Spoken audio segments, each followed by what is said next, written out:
Assalamualaikum warahmatullahi wabarakatuh.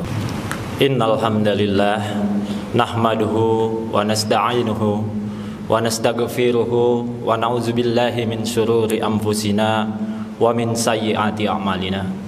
May yahdihillahu fala mudhillalah wa may yudlilhu fala hadiyalah. Asyhadu an la ilaha illallah wahdahu la syarikalah wa asyhadu anna Muhammadan abduhu wa rasuluh la nabiyya ba'da. Allahumma salli wa sallim wa barik ala Rasulullah wa ala alihi wa ashabihi wa mawala. Amma ba'du fa ya ibadallah usikum wa nafsi bitaqwallah la'allakum turhamun.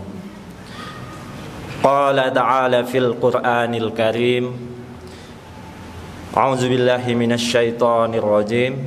Ya ayyuhalladzina amanu taqullaha haqqa tuqatih wa la tamutunna illa wa antum muslimun. Kaum muslimin yang dirahmati Allah Subhanahu wa taala, puji dan syukur kita kepada Allah Subhanahu wa taala yang kita pada siang hari ini, pada hari Jumat, kita masih diberikan limpahan nikmatnya kepada kita semua. Di antara limpahan nikmat tersebut adalah nikmat umur panjang dan nikmat kesehatan.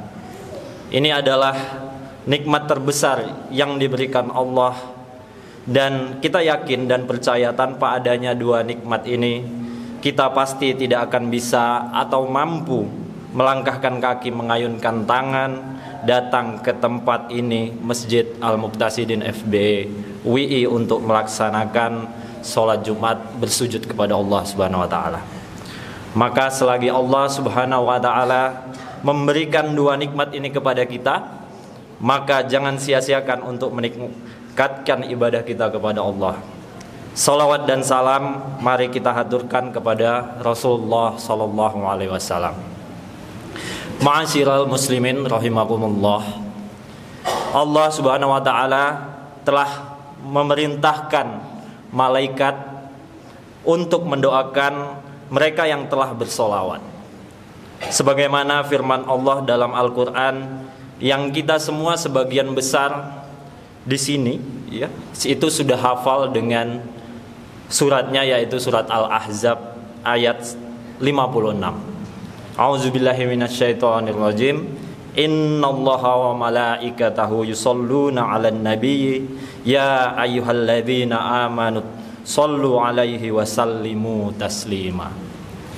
Sesungguhnya Allah dan para malaikatnya bersolawat untuk Nabi. Wahai orang-orang yang beriman, bersolawatlah kamu untuk Nabi dan ucapkanlah salam dengan penuh penghormatan kepadanya. Ada solawat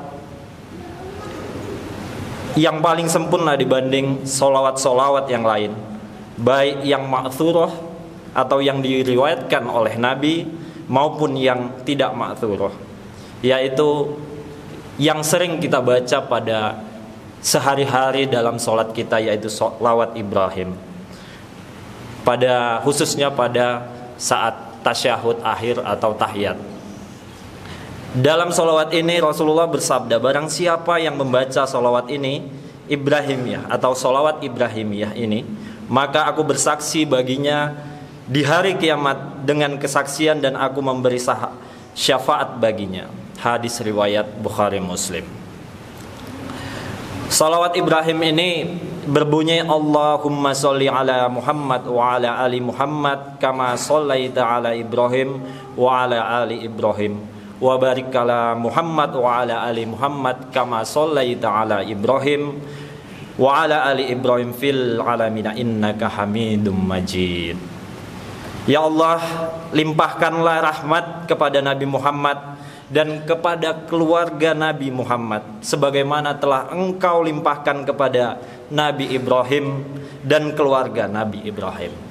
Nah, di sini dalam solawat ini nama Nabi Muhammad yang kita junjung itu bersanding dengan nama Nabi Ibrahim. Jadi keberkahan yang kita doakan kepada Nabi Muhammad begitu juga kepada Nabi Ibrahim alaihissalam. Maka dalam Al-Quran Nabi Muhammad SAW diperintahkan Allah untuk mengikuti agama Ibrahim. Allah Subhanahu wa taala berfirman, "Tsumma auhayna ilaika anittabi' millata Ibrahim hanifa wa ma kana minal musyrikin." Kemudian kami wahyukan kepada Muhammad, ikutilah agama Ibrahim yang lurus dan dia bukanlah termasuk orang yang musyrik. Quran surat An-Nahl ayat 123. Nabi Ibrahim alaihissalam ini merupakan pemeran utama dalam sejarah perjalanan para anak manusia menuju Tuhan. Bahwa kehidupan di dunia adalah semata ujian. Nabi Ibrahim hidupnya penuh dengan ujian. Dan beliau mampu memainkan peran itu dengan sangat memukau. Sehingga Rasulullah Muhammad pun disandingkan namanya dalam sholawat dengan Nabi Ibrahim, bukan dengan nabi-nabi lainnya. Karena masih banyak sebenarnya nabi-nabi. Ada Nabi Adam, Idris, Nuh, Sulaiman dan lain sebagainya. Tapi ini keistimewaan yang diberikan Allah kepada Nabi Ibrahim pula. Nah, maka kita menelisik bagaimana perjalanan hidup seorang Nabi Ibrahim alaihissalam. Beliau mendapatkan ujian bukan hanya pada saat hidupnya menjadi nabi yang diutus Allah, melainkan pada saat sebelum beliau lahir. Sebelum kelahiran Nabi Ibrahim, pada suatu malam di Babilonia ada raja. Kehidupan Nabi Ibrahim ini bersamaan dengan pemerintahan atau kekuasaan Raja Namrud. Jadi pada suatu malam Raja Namrud itu pernah bermimpi melihat bintang yang terbit dari barat. Kemudian semakin tinggi bintang itu, pancaran sinarnya itu semakin cerah, semakin terang benderang, sehingga sampai ke puncaknya atau ke zenitnya, di mana pada saat tersebut Nabi Ibrahim langsung terbangun dalam mimpinya. Kemudian beliau memerintahkan untuk mengumpulkan para penasehatnya, para ahli nujumnya, untuk meminta apa makna dari mimpi beliau ini. Maka para penasehatnya itu pun menceritakan bahwa pesannya kepada Raja Namrud itu akan ada lahir di kemudian kelak, itu ada anak laki-laki yang akan lahir dan akan melenyapkan seluruh kekuasaan Raja Namrud. Raja Namrud kemudian memerintahkan prajurit untuk mencarinya supaya yang diramalkan tidak menjadi kenyataan.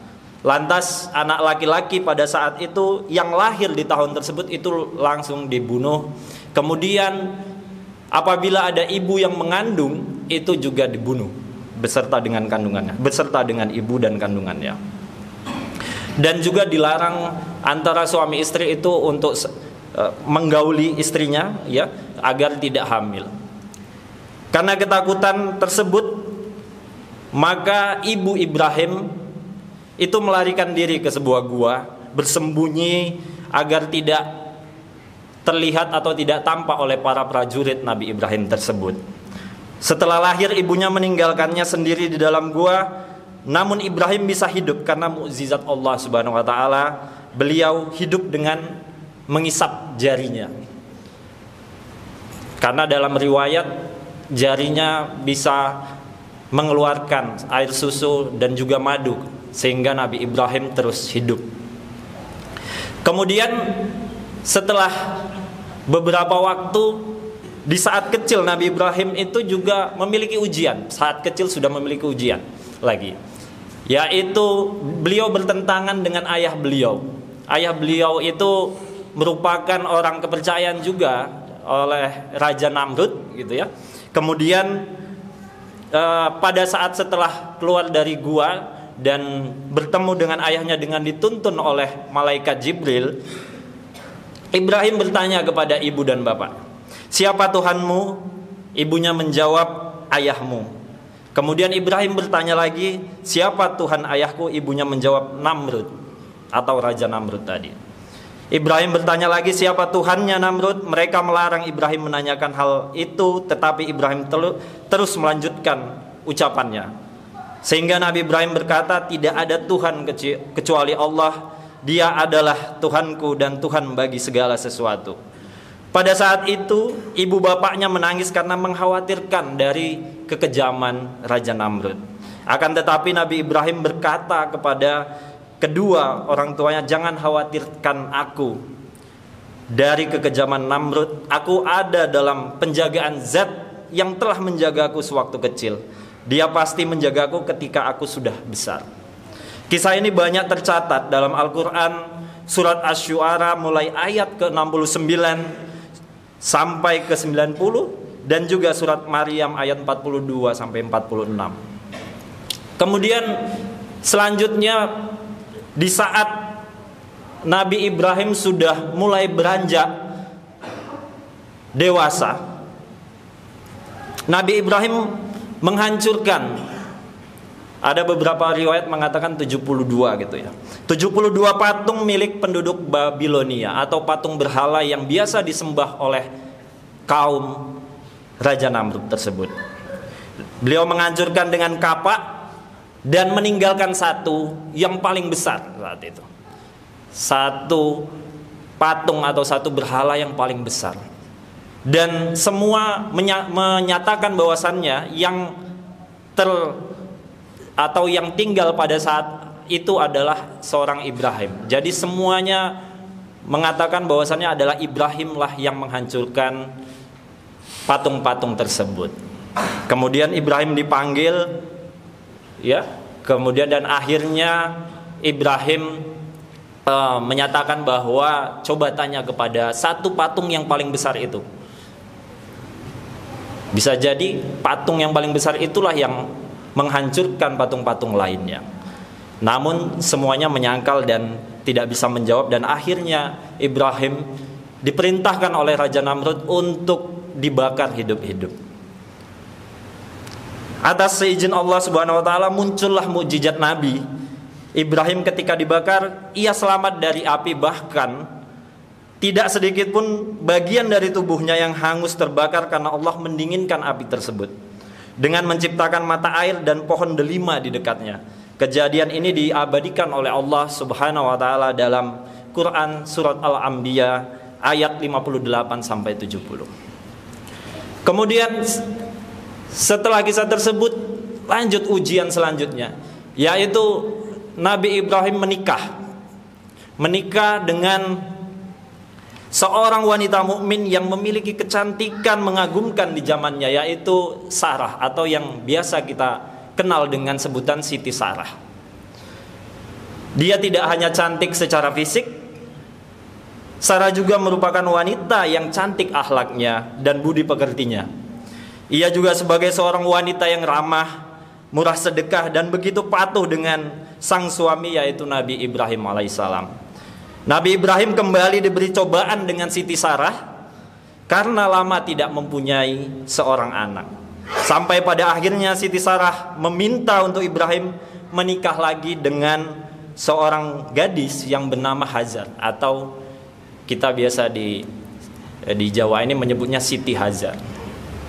Tidak lama menikah dengan Siti Hajar, maka Siti Hajar pun hamil, mengandung dan melahirkan anak bernama Ismail.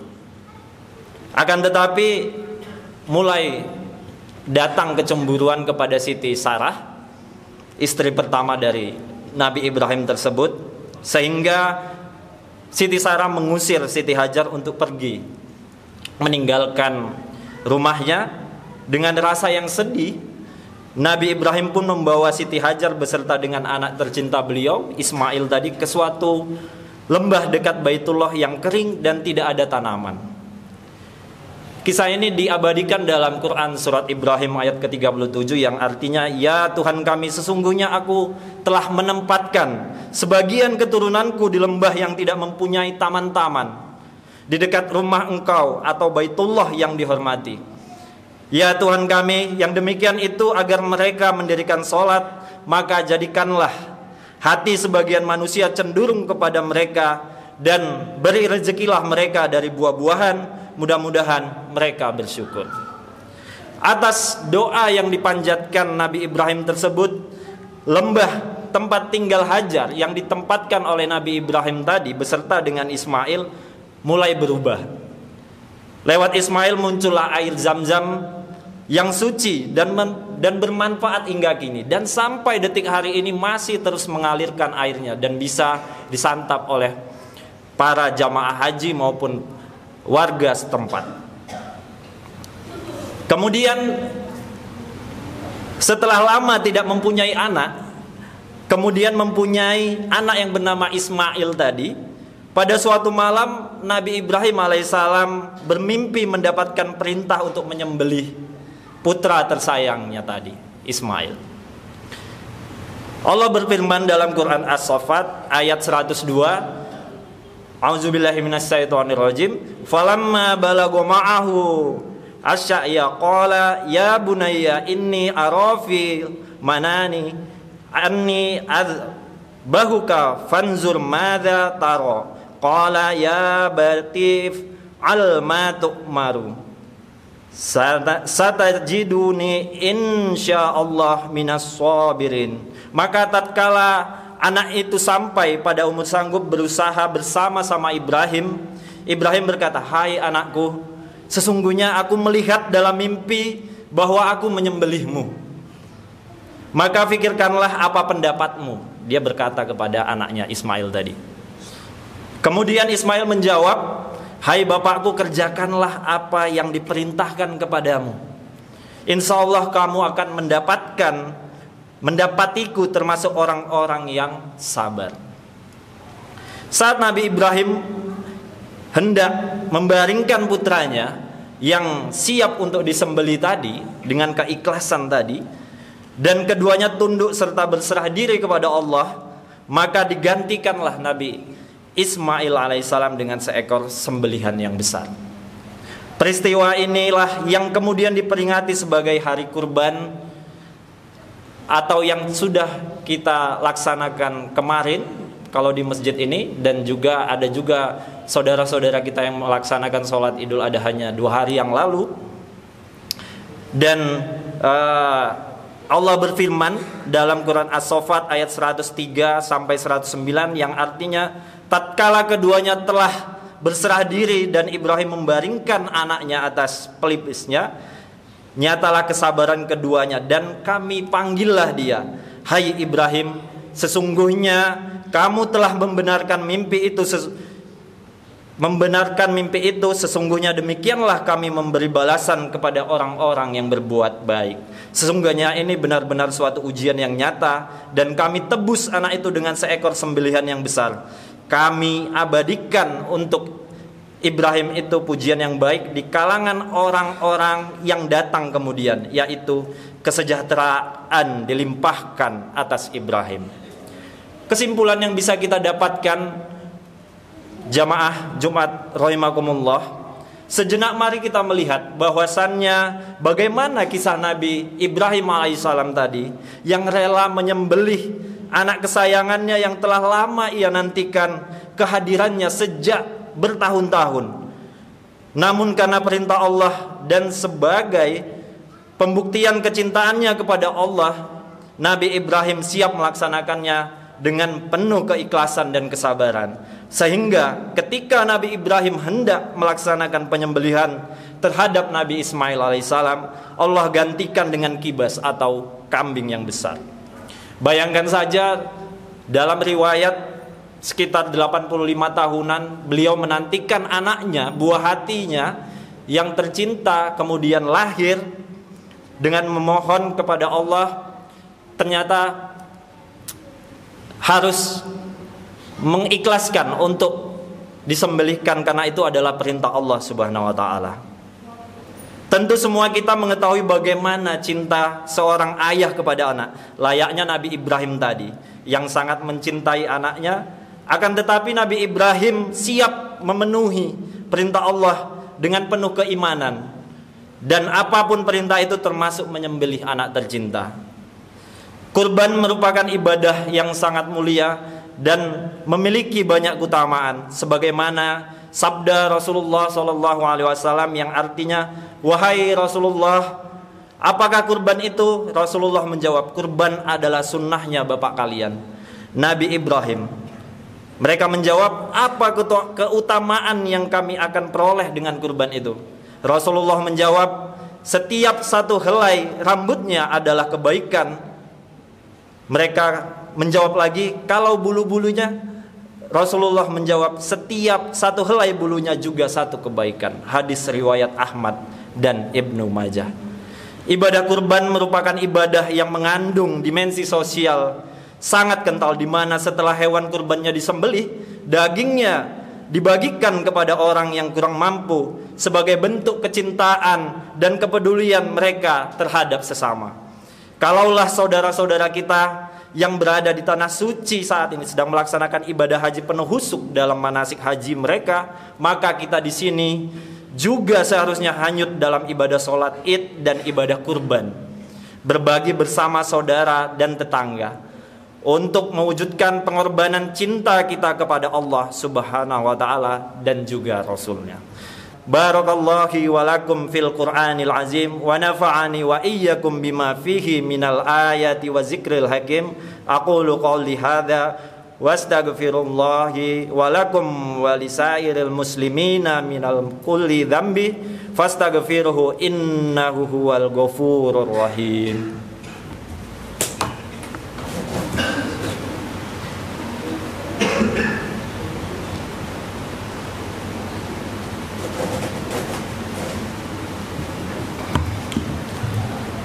Alhamdulillah, wassalatu wassalamu ala rasulillah, wala hawla wala quwwata illa billah, wa ashhadu an la ilaha illallah wahdahu la syarikalah, wa ashhadu anna muhammadan abduhu wa rasuluh.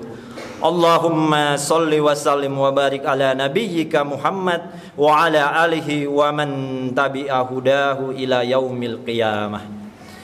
Ma'asyiral muslimina, arsyadakumullahu usikum wa iyaya bi taqwallah, amma ba'du. Allahumma salli ala Muhammad wa ala ali Muhammad kama sallaita ala Ibrahim wa ala ali Ibrahim, wa barik ala Muhammad wa ala ali Muhammad kama barakta ala Ibrahim wa ala ali Ibrahim innaka Hamidum Majid. Allahumma ghafir lil muslimina wal muslimat wal mu'minina wal mu'minat al ahya'im minhum wal amwat innaka sami'un qaribun mujibud da'wat wa ya qadiyal hajat. Rabbana ghfir lana wa liwalidayna warhamhuma kama rabbayana shighara. Rabbana ghfir lana dhunubana wa israfana fi amrina wa thabbit aqdamana wansurna 'alal qaumil kafirin. Rabbana hab lana min azwajina wa dzurriyyatina qurrata a'yun waj'alna lil muttaqina imama. Rabbana atina fid dunya hasanah wa fil akhirati hasanatan wa qina 'adzabannar. Wala zikrullahi akbar.